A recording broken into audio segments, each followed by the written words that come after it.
911, where's your emergency? I need an ambulance right away. My son just overdosed on heroin. What's your address? Please. What's your... He's unconscious. Please, hurry. Okay, hold on, stay on the phone with me, okay? I was contacted by the executive director, Bill Dunlap, who has since retired. He was with the Athens-Hocking County 317 board. He had made contact with me in late winter, early spring of 2018, and said he had funding available to help fight the drug epidemic in Hocking County as well as Athens County. And he was inquiring if I would be interested in forming a team to explore the epidemic and approach that to help the public in our county who are suffering from drug dependencies. I said, sure, I'd like to talk to you about that. It'd be an interesting approach to take to help our citizens. The importance of Project Hope is to give those who have a drug dependency an avenue or resources to help them fight their dependency and the resources for contacts on to help them through the process. The first step in getting help is to contact a Project Hope member and then find that contact information on our smartphone device under Project Hope. They can call the Sheriff's Office and speak with Lieutenant Ed Downs. They can call the Health Department and speak with Kelly Talby, or call TASC and speak to the representative on the unit. It's one of the first in the state that I know of that most of the other units respond only after someone overdoses on a drug. Ours takes a different approach, that we are more proactive, that we actually look at those that we have in contact with or have knowledge of from other resources who are subject to overdosing, and our intent is to find them first, seek them out, meet with them, and give them the avenues that they can follow for assistance or help. The goal of the project over 5 years, I guess, is to help combat the drug problem we have in the county, educate the public, the seniors, the juniors, the students in schools, on all aspects of life, to educate them on the issue that we're facing, and all work together to help curb the epidemic that we have right now. So finding people to help us, finding those who are affected by the dependency is a goal to work for. I'm Ed Downs. I'm a lieutenant with the Hocking County Sheriff's Office. I've been assigned to Project Hope since its inception in April of 2018. And my role on the team is primarily security, making sure that the ladies are safe and in a safe environment when we go to the client's house. And then we make sure that they stay safe. If I need to interject with something, I can, and I will. But my primary focus is the security of the other team members. I try to break down the barriers between the individuals that we're seeing. My life experiences, I've had family members that are addicts. That is helping me understand what addicts go through and how their demeanors are and what their daily activities are. That's helped me tremendously, and you have to understand mental health as well. When you have that and you understand those, it makes it easier to help the individuals that are in need of help. So I'm able to use my life experiences with those addicts that I do know and translate that into the position that I'm currently in. There's a lot of times that I know the individuals that we're going to see, and they are surprised when we arrive and I arrive, they're unsure why I'm there, and I explain to them, hey, I'm here to only help you, I'm not here to arrest you. And that seems to kind of break down some of the barriers. One individual we went to see, and he was very upset with me from a previous interaction that I don't even recall, and he did not like us being there. With that being said, within weeks of after that, I ended up going and talking to him several occasions, and he said, "You really are here just to help." So there are some barriers that we have to overcome. We're never going to arrest our way out of this issue as law enforcement, and we have to take a different approach. When Bill Dunlap and Sheriff North came up with the idea of this was just a tremendous idea to help our community. And anything that I can do to help our community to make our streets safer for the kids, that's what we need to do. And I will do whatever I can to make that happen. You know, my 20 years now that I've been in law enforcement, I will say when I first started out, I looked at drug users as, you know, street scum, or, you know, we can't help them. We can't, you know, there's no reason to save them. These were choices. These were, but they're not. It's a disease. When we started this project, just at the sheriff's office alone, I've seen a big change in deputies with our office. That, hey, these are people that we are dealing with. These just aren't, you know, scumbags or bad people on the street. These are people that had careers. Some of them have college education. And I can say that now some of the perception with these individuals, they're people. And that's changed within law enforcement, at least at our office, from what I'm seeing among some of our deputies. My name is Kelly Galligan, and I work for TASC of Southeast Ohio. I'm the Peer Recovery Support Supervisor, and I've been with this agency for 18 years. 16 of those years I was a counselor. The last 2 years I've been the supervisor. As an agency, we serve 6 counties. So each county is different. Hocking is a busy county in that we've probably got 150, 200, but we have other counties too that we serve drug courts, we receive children's services referrals, we've got self-referrals, but I think Hocking right now is about the busiest. Our role is to provide treatment services for those people we receive referrals for, along with the team with the health department and Hopewell Health and the sheriff's department. We follow up on referrals that we receive, and we try to get those people help. We try to get them into detox. We've gotten them into treatment. We've got them into residential treatment and outpatient treatment. Or we've gotten people food before. We've got people clothing, shoes. We try to tend to their needs while working through their detox issues or their addiction issues. My name is Kelly Talby. I'm the Director of Nursing at the Health Department in Hocking County, and I am a part of the Project Hope team. The Health Department has been a part of Project Hope since it started in April of 2018. We initially were brought on to provide Narcan to clients and or loved ones to help reverse overdoses.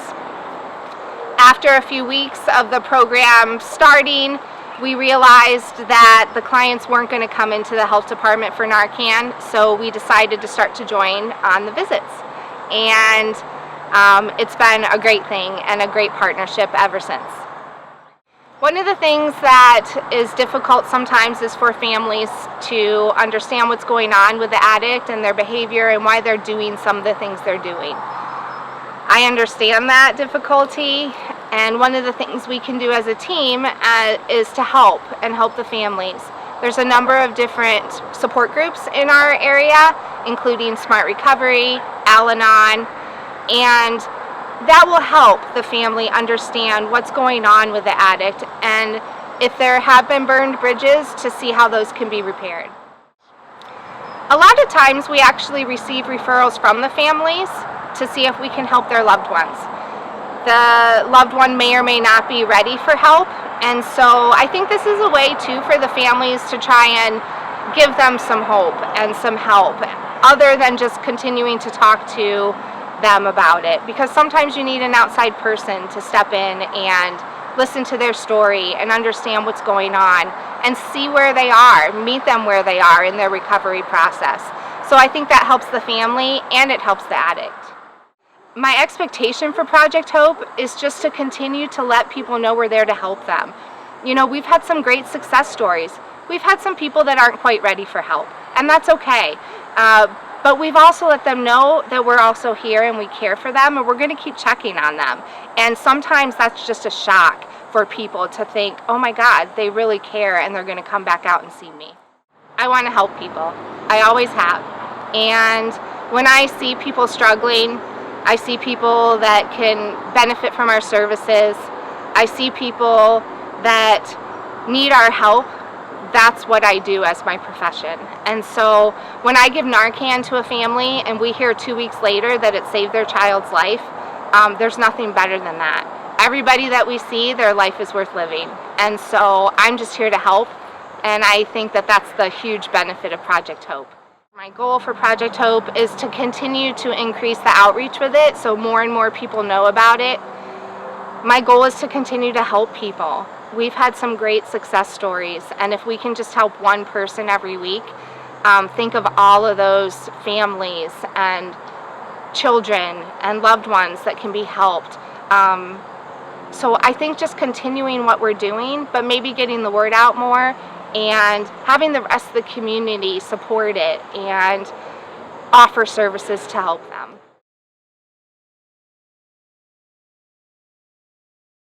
My name's Amber Marie Carpenter, Cox. Come on, let's you got this right. Amber Marie Carpenter. I'll be 32 next month. I live in a small town, obviously, and I have a mental illness that I've struggled with since I was a child, and I didn't necessarily come from a good home all the time. An abusive alcoholic father. Sorry, Dad. Hope you can't hear me.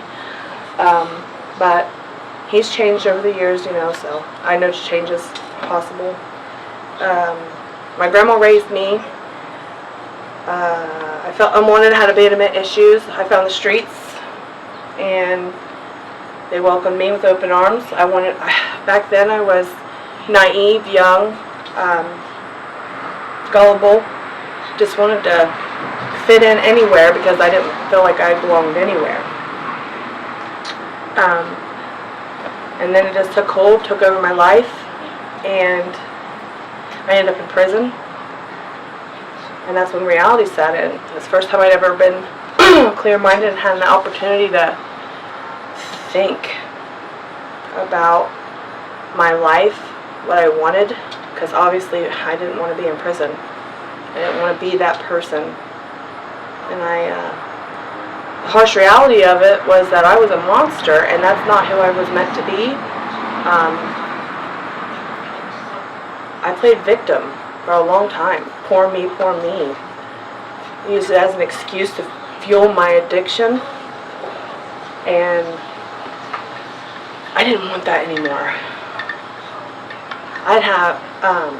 First time I ever put a needle in my arm, a friend done it. And I have had Hep C ever since, the very first time ever using. It ruined my life for a long time. I just thought, oh man, my life's over now. But there's people out there that can live for years with the disease. You know, I've tried treatments and everything, and I'm actually still getting ready to try more because some of them my body just don't like. But it's possible to have a future. When I got out of prison, I put myself in Vivitrol.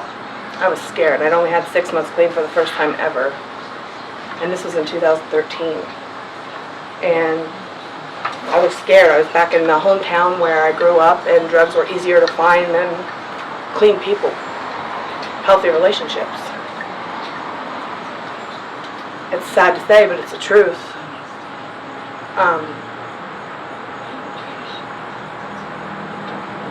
Vivitrol in a way saved my life, is what I thought, but it just gave me another tool to help me find myself, to discover who I am and who I want to be and what I want to do with life. And then I got cocky in my sobriety. Negative people being around I let dampen or whatever destroy that good, positive part of myself, and I relapsed after I had almost 5 years off heroin and opiates, and I was complacent. I was unhappy with where I was in life. I was in an unhappy marriage.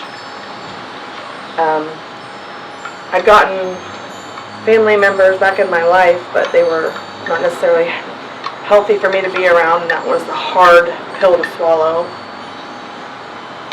I raised my nephew from the time he was a couple weeks old until he was almost 10 months old, and then had him ripped away from me over a half of Vicodin.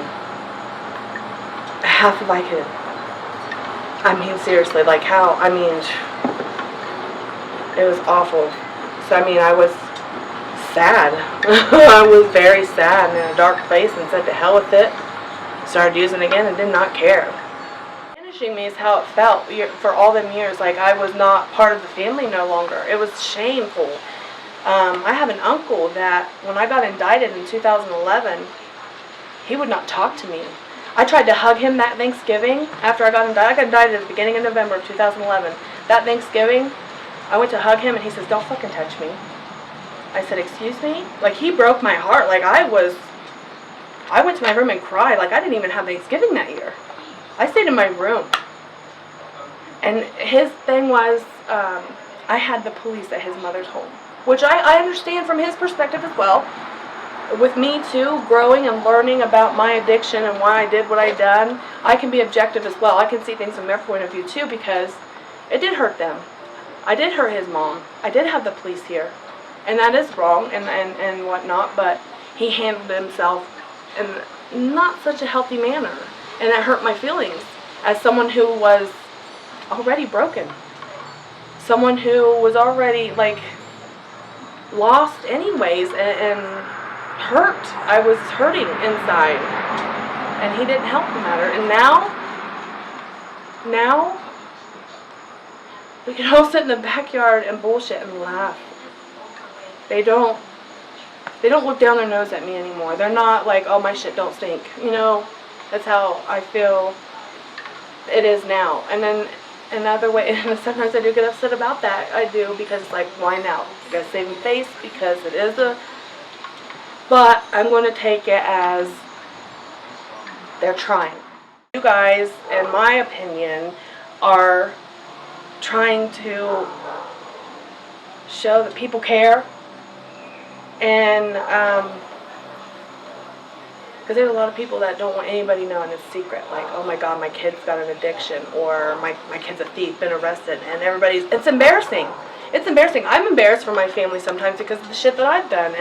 And it's awful feeling that way. But now, I mean, we have to address it, because if we don't, what's it say about us as a community? What's it say about us as, as people in general, the human race? I mean, because we're supposed to care about each other. Whether or not we know one another, you're supposed to be courteous and kind and So would it be fair to say that we humanize? You do, you humanize it. You make it like this is a real problem.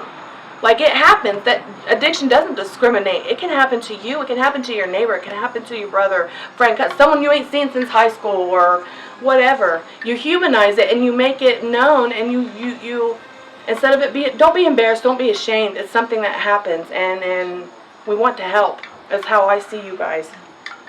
You guys make it like it is a big deal if you don't address it. Do you feel that these follow-ups are helping you sustain your sobriety?